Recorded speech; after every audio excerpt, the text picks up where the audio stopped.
தேர்தலை மனதில் வைத்தே மகளிர் உதவித்தொகை திட்ட பயனாளர்களுக்கு 5000 ரூபாய் வரவு வைக்கப்பட்டுள்ளதாக தமிழிசை சவுந்தரராஜன் விமர்சனம். மகளிர் உதவித்தொகை திட்டத்தை மத்திய அரசு முடக்க பார்க்கிறது என சொல்வதில் எந்தவித உண்மையும் இல்லை எனவும் கருத்து.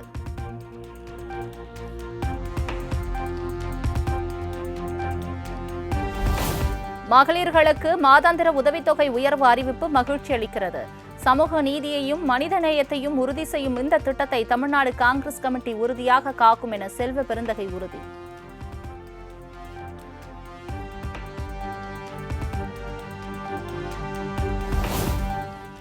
சேலம் சென்ற தவிக தலைவர் விஜய்க்கு தொண்டர்கள் உற்சாக வரவேற்பு. காரின் மீது பூக்களை தூவியும் தளபதி தளபதி என முழக்கமிட்டும் உற்சாகம்.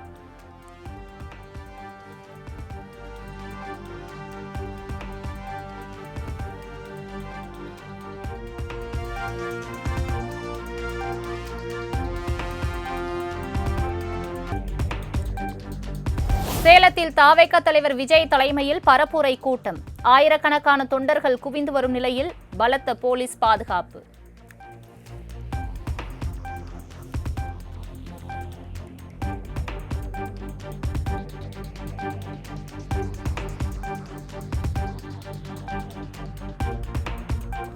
(2026) சட்டமன்ற தேர்தல் முன்னேற்பாடுகள் குறித்து இந்திய தேர்தல் ஆணைய துணை ஆணையர்கள் தலைமையில் ஆலோசனை. சென்னையில் நடைபெறும் ஆலோசனையில் தலைமை தேர்தல் அதிகாரி அர்ச்சனா பட்நாயக் உள்ளிட்ட அதிகாரிகள் பங்கேற்பு.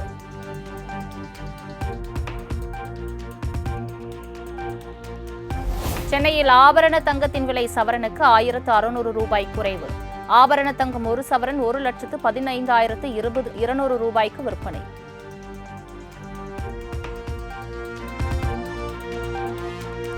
வங்கக்கடலில் நாளை மறுதினம் காற்றழுத்த தாழ்வு பகுதி உருவாக வாய்ப்பு. தென் தமிழகம் மற்றும் அதனை ஒட்டிய பகுதிகளில் ஒரு வளிமண்டல கீழடுக்கு சுழற்சி நிலவுவதாகவும் வானிலை ஆய்வு மையம் கணிப்பு. நெல்லை, தென்காசி, விருதுநகர், தேனி மற்றும் கன்னியாகுமரி மாவட்டங்களில் இன்று கனமழைக்கு வாய்ப்பு. சென்னை வானிலை ஆய்வு மையம் கணிப்பு.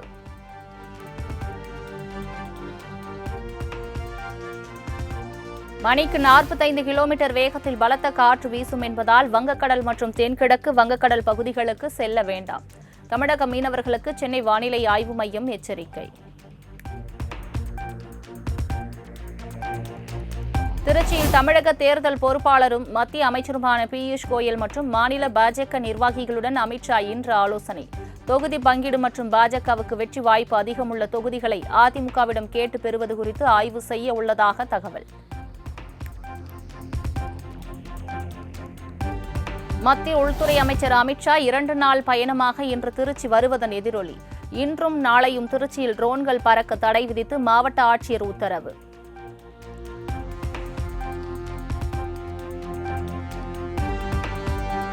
சிவகங்கை மாவட்டம் கீழடியில் 22.34 கோடியில் பிரம்மாண்டமாக அமைக்கப்பட்டுள்ள திறந்தவெளி அருங்காட்சியகம். காணொலி காட்சி மூலம் இன்று திறந்து வைக்கிறார் முதலமைச்சர் மு க ஸ்டாலின்.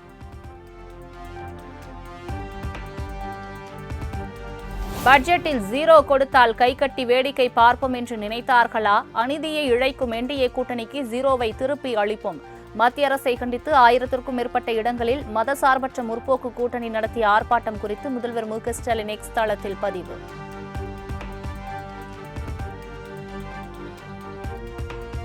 தமிழ்நாட்டின் அடுத்த டிஜிபி யார் என்பதற்கான பெயர் பட்டியலை யுபிஎஸ்சியிடம் 1 வாரத்திற்குள் தமிழ்நாடு அரசு பரிந்துரைக்க வேண்டும். தமிழ்நாடு சட்டம் ஒழுங்கு டிஜிபி தேர்வுகாண குழுவில் தமிழகத்தை சேர்ந்த 2 அதிகாரிகள் இடம்பெற வேண்டும் என உச்சநீதிமன்றம் உத்தரவு.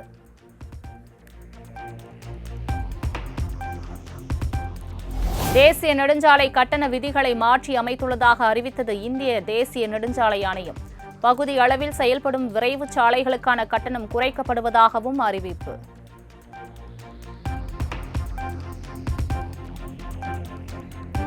காந்தி பெயரை வைத்தால் என்ன, ராமர் பெயரை வைத்தால் என்ன, திட்டம்தான் முக்கியம். பெயரில் என்ன இருக்கிறது? ராமன் ஆண்டால் என்ன, ராவணன் ஆண்டால் என்ன, எங்களுக்கு சோறு கிடைத்தால் போதும் என முன்னாள் அமைச்சர் சி வி சண்முகம் பேச்சு. 100 நாள் வேலை திட்டத்தின் பெயர் மாற்றத்தை கண்டித்து நாளை ஆளுநர் மாளிகை முற்றுகை போராட்டம். மத்திய அரசை கண்டித்து கிண்டியில் போராட்டம் நடைபெறும் என தமிழக காங்கிரஸ் கமிட்டி தலைவர் செல்வ பெருந்தகை அறிவிப்பு. மயிலாடுதுறை மயூரநாதர் கோயில் மகா சிவராத்திரி விழாவையொட்டி நடைபெற்ற நாட்டியாஞ்சலி.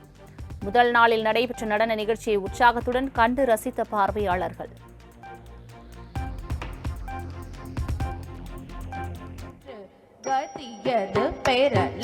கடல் கிழிய மலை முடிய வரும் முருகன் அருள் பெற்று கதியது பெறலாம். கடல் கிழிய மலை முடிய வரும் முருகன் அருள் பெற்று கதியது பெறலாம். பிரதமர் அலுவலக புதிய கட்டடமான சேவாதீர்த் மற்றும் முக்கிய அமைச்சக அலுவலக கட்டிடமான கடமை இல்லங்கள் இன்று திறப்பு. பகல் 1:30 மணிக்கு புதிய கட்டடங்களை திறந்து வைக்கும் பிரதமர் மாலை 6 மணிக்கு புதிய அலுவலகத்திலிருந்து நாட்டு மக்களுக்கு உரை.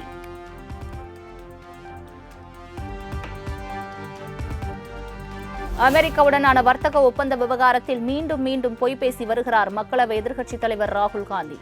விவசாயிகள், மீனவர்கள் மற்றும் சிறு குறு தொழிலாளர்களிடம் பகிரங்க மன்னிப்பு கோர வேண்டும் என மத்திய அமைச்சர் பியூஷ் கோயல் மக்களவையில் ஆவேசம்.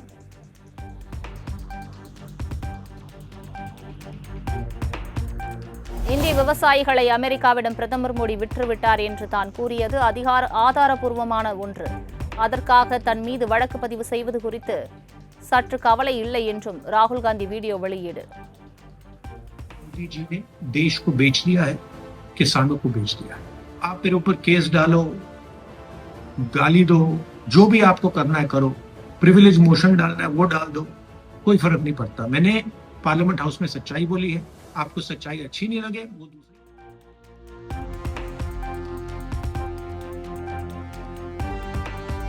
மக்களவை எதிர்க்கட்சித் தலைவர் ராகுல் காந்தி வாழ்நாள் முழுவதும் தேர்தலில் போட்டியிட தடை விதிக்கும் தனி தீர்மானம்.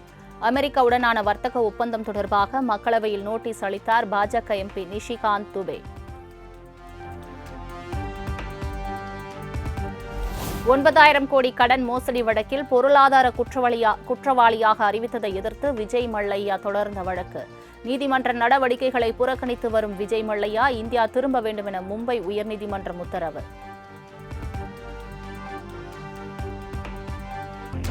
பிரான்சிடமிருந்து 114 ரஃபேல் போர் விமானங்களை வாங்குகிறது இந்தியா.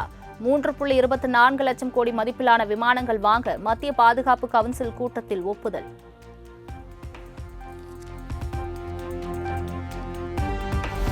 எகிப்தின் புகழ்பெற்ற மன்னர்களின் பள்ளத்தாக்கு பகுதியில் அமைந்துள்ள கல்லறைகளில் தமிழ் பிராமி கல்வெட்டுகள் கண்டுபிடிப்பு. கல்வெட்டுகள் கிபி 1 முதல் 3ஆம் நூற்றாண்டு வரையிலான கால பகுதியை சேர்ந்தவை என ஆய்வாளர்கள் கணிப்பு.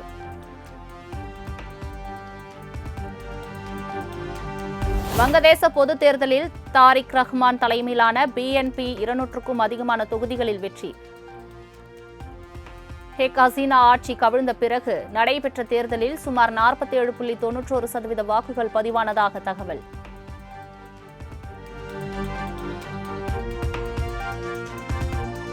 பொது தேர்தலை கண்காணிக்க பார்வையாளர்களை அனுப்ப வேண்டும் என வங்கதேச அழைப்பு விடுத்த விவகாரம். எந்த கண்காணிப்பு குழுவும் வங்கதேசத்திற்கு அனுப்பப்படவில்லை என மத்திய வெளியுறவுத்துறை செய்தி தொடர்பாளர் ரந்தீர் ஜெய்ஷ்வால் திட்டவட்டம்.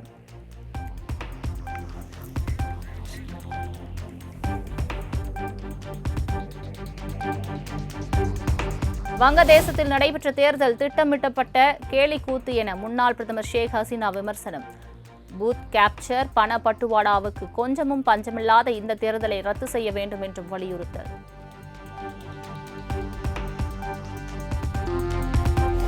டெல்லி அருண்ஜேட்லி மைதானத்தில் நடைபெற்ற T20 போட்டியில் 93 ரன்கள் வித்தியாசத்தில் இந்தியா அபார வெற்றி. 116 ரன்களுக்கு அனைத்து விக்கெட்களையும் இழந்து தோல்வியை தழுவியது நமீபியா.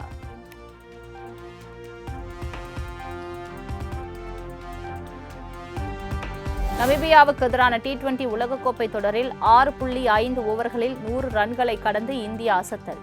அயர்லாந்துக்கு எதிரான போட்டியில் 7 ஓவர்களில் நெதர்லாந்து அணி 100 ரன்கள் எடுத்த நிலையில் புதிய சாதனையை படைத்தது இந்தியா.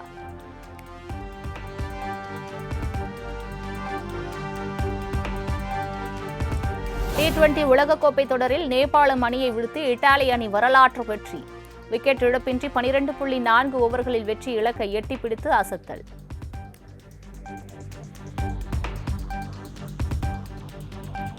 சென்னை சேப்பாக்கத்தில் இன்று இரவு 7 மணிக்கு நடைபெறுகிறது 3வது லீக் போட்டி. நெதர்லாந்து அமெரிக்க அணிகள் மோதும் போட்டிக்கு ரசிகர்களிடையே வரவேற்பு.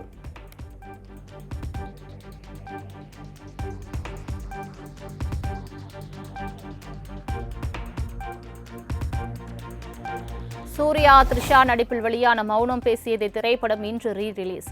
திரைப்படம் குறித்து மனம் திறந்து பேசி நடிகை த்ரிஷா வீடியோ வெளியீடு. First film, Maunam Pesiyade, re-release ஆகப்போகுது on Feb 13th. கண்டிப்பா போய் பாருங்க.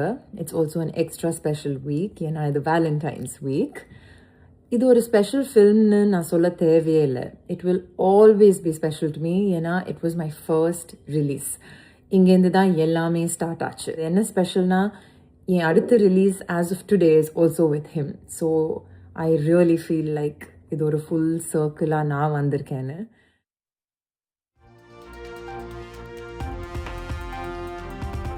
மணப்பெண்ணின் பிரத்யேகமான திருமணம்